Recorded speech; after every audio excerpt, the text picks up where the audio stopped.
So we've made it to the end of the year. I only have one more video talking about 2018 releases, and that means today I'm going to give you my 10 picks for my most anticipated movies for 2019. So let's talk about it.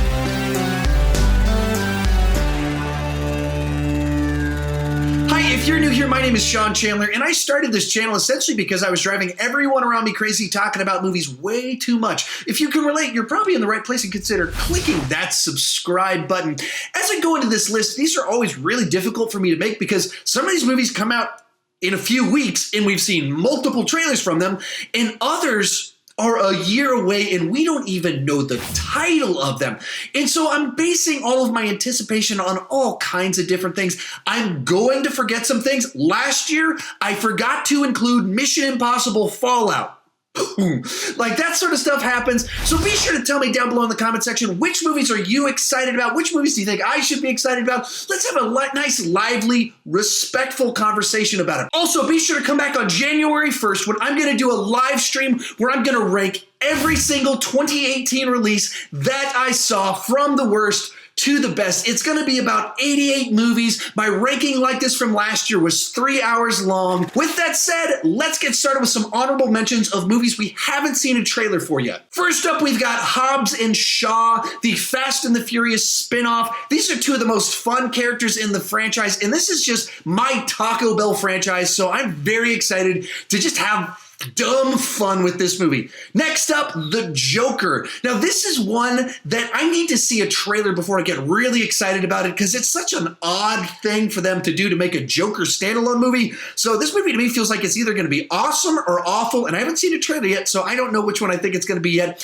And then It Chapter 2. I was a pretty big fan of the first one, so I'm very excited to see what they're going to do with Part 2. With that said, let's get started. Coming in at number 10 is the untitled Terminator Project. Fool me once, shame on you. Fool me twice, shame on me. Well, this is fool me 3 times, so I'm definitely a fool on this one, but for whatever reason, it's the Terminator franchise. James Cameron's back involved. We got Tim Miller directing, so for whatever reason, I'm still excited for it. Terminator 1 and 2 are two of my favorite movies of all time. I mean, those are like top 10 type movies for me. And so it's a franchise that even though they've let me down time and time again, I just still hold out hope that perhaps this will finally be the worthy Terminator sequel that I've been waiting for 25 years. For me, even the bad Terminator sequels are like Terminator fan fiction. That's the way I kind of treat them. And because of that, I find them kind of watchable even when they're awful.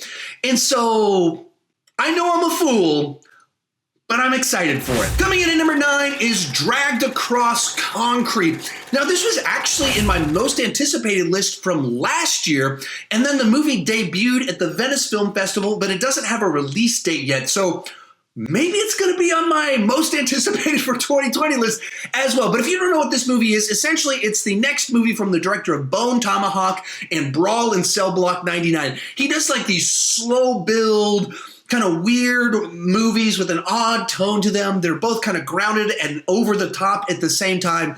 And then they suddenly have bursts of ultra violence. And so this is a movie that I've been very excited about ever since I discovered the movie Brawl in Cell Block 99. And I just wanted to see more from this director. It's got Vince Vaughn, Mel Gibson. It's kind of like a dirty cop drama, that sort of thing. And so hopefully we actually get this one this year. I'm very excited to see it. Coming in at number 8 is The Lion King. Jon Favreau is one of my favorite directors. He's one of those guys that can do a lot of things really well. I mean, he did Elf, he did Iron Man, he did The Jungle Book, he did the small movie called Chef. He's done some clunkers in there too, but this is a director that I very much always anticipate whatever he's doing. And The Lion King is my favorite animated film of all time. And so I'm very curious what they're going to do with the, I don't know what you call it, because it's obviously not live action, but the photorealistic CGI version of this movie. Obviously, we know the plot of it. We know the cast. We know what the visual style is going to be, but just how faithful is it going to be? Is it going to be kind of like Beauty and the Beast, where it was a direct translation to live action, except they added some scenes in? Is it going to be like that? Or is it going to be more of a reimagining? I don't know. I'm just very curious about it because of that name, Jon Favreau, and because of that title, The Lion King. Naturally, it makes it into my top 10. At number 7 is Shazam. Now, I'm very curious about this rebranding of the DCEU, where they're definitely taking things in a much more campy and fun direction. Aquaman was this fun adventure, but it was really goofy at times, almost intentionally. And then they follow it up with Shazam, a character that's inherently very campy at its nature. The trailer is jam-packed with more jokes than were in any of the Snyder films. And so this is a movie that just has my interest peaked. The costume looks a little bit funny, but I'm pumped to see just Zachary Levi get to star in a big movie like this. And just seeing a lighthearted DCEU film gets me interested right off the bat. So it's at number 7. Coming in at number 6 is Spider-Man Far From Home. Now, I was a big fan of Spider-Man Homecoming. I'm a big fan of Tom Holland as Spider-Man. And of course, I'm a big fan of the MCU. You might not have known that. And so naturally, this is a movie that I am very interested to see. I was hoping we were going to get that trailer a couple weeks back. I really thought they were going to give it to us before Spider-Man Into the Spider-Verse came out, but I can see why they might not want to do that in light of Avengers Endgame coming out and all the mystery surrounding that one. But add into the mix Jake Gyllenhaal, who is a great actor, that when he gives a great performance, it is like next level kind of stuff. If you haven't seen Nightcrawler, I mean, he just disappears into this creepy role. So the idea of him as Mysterio has me very intrigued. And so, yeah, this is one that I don't even need to see a trailer to be very pumped about it. And so I can't wait. Before I give you my top 5, here are 4 more honorable mentions. First up is Us from Jordan Peele. This is his follow-up to Get Out, and that was a very cool movie that had a Twilight Zone feel to it, that also had a dark comedy side to it, while also having some social commentary. And so that was such a fresh, original story to tell that I'm just naturally excited to see what he does next. Next up is the other Captain Marvel, Captain Marvel. It's an MCU film. It's in space. It's set in the 90s. All of that has me intrigued, so it's an honorable mention. Then we've got X-Men Dark Phoenix. This franchise feels a little bit like it's running out of steam, and so it doesn't necessarily make the top 10, but it is an X-Men movie, and they've had some great ones, so it does get an honorable mention. And then we've got Godzilla King of the Monsters. It's always fun to see Godzilla smash the cities, and I've enjoyed both of the previous films in this rendition of their shared universe, and so naturally I'm excited for this one. Bringing us into the top 5 is John Wick 3 Parabellum. Now, this was one of those surprise franchises that came out of nowhere. The first trailer for the first John Wick film came out only about a month before the film's release, and we're like, what? A movie about a guy angry about his dog? What is this? And then we saw the movie, and it took a simple premise, and it just turned it into such an exciting action movie. I'm a fan of straightforward action movies, so of course this is my genre, and then it has such a distinct style to the action, and what takes it to that next level is of course the world building. We haven't seen a trailer for this one yet, but because the first two just did such a good job of creating a world that I want to see more adventures in, and an action style that is certainly pleasing to my eyes, this one makes it into my top 5. At number 4 is Once Upon a Time in Hollywood. So this is the latest film from Quentin Tarantino, and so naturally it has me intrigued.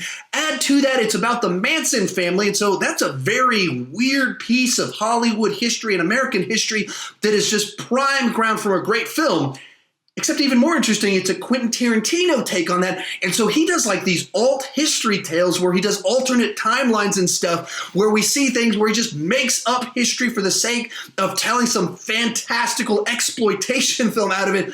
And so put all that together, and you've got a movie that I am very excited to see. Before I give you my top 3, after this video, check out this playlist up above. It's got all of my end of the year ranking videos. Best of the year, worst of the year, biggest surprises, biggest disappointments, my ranking of all the comic book movies, all of that fun stuff. And remember to come back on January 1st for my mega live stream where I'm going to rank every movie that I saw in 2018, from the worst to the best, 3 hours long. It's going to be an absolute blast. Kicking off the top 3 is Glass. Now, Unbreakable is my favorite M. Night Shyamalan film, and I just think it's a great character study as it dives into someone who feels like they're not living up to their potential. It's because he's a superhero and he doesn't know it.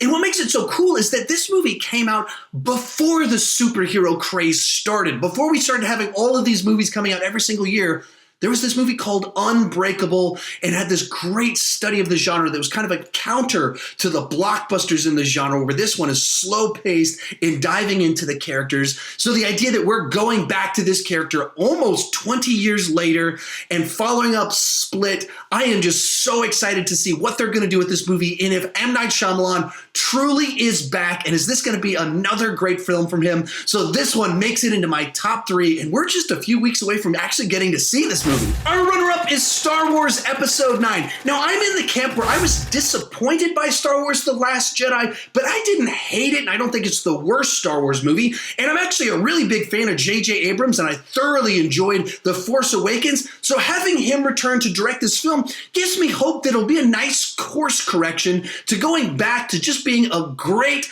adventure in space, a little bit of hero's journey into the mix. I'm really hoping that they don't try and redo Return of the Jedi or anything like that, and that we just get a fresh, new Star Wars story in this universe that hopefully can win some fans back, and so things will be a little bit less toxic. It feels like this year has been brutal for the Star Wars fandom community, just eating their own, so divided in so many different directions. Maybe he could pull us back together. Probably not. Probably not. Star Wars fans are very picky people, but I'm optimistic. I am hopeful that this is going to be a movie that I'm going to love and kind of reignite some of my excitement for the Star Wars franchise. But my most anticipated movie of next year, if you're a subscriber to my channel, you probably knew what it was: Avengers Endgame. As I've said many times before, I think that the Marvel Cinematic Universe is just about the coolest thing happening in movies right now. Because I love comic book movies and these characters, and I love the idea of a shared universe with multiple franchises that intertwine with each other, combining multiple genres together,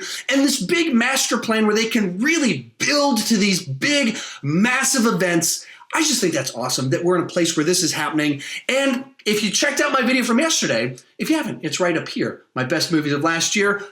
I was a big fan of Avengers Infinity War. It absolutely worked for me. And so naturally, the follow-up, the one that gives us to the answers to how they're going to resolve all this, Avengers Endgame, is my most anticipated movies of this year. The Russos have a great track record. The franchise has a great track record. And this trailer didn't even need to show us all this much. It just needed to remind us of a few things, set a few pieces of tone in the mix, and I was just losing my mind from just seeing some footage from it. So this is easily my most anticipated movie of next year. Remember to check out that playlist right over there with all of my end of the year ranking videos. Be sure to come back January 1st for my massive live stream where I'm going to rank every movie that I saw in 2018. Thank you guys so much for talking movies with me in 2018, and let's keep talking movies too much in 2019.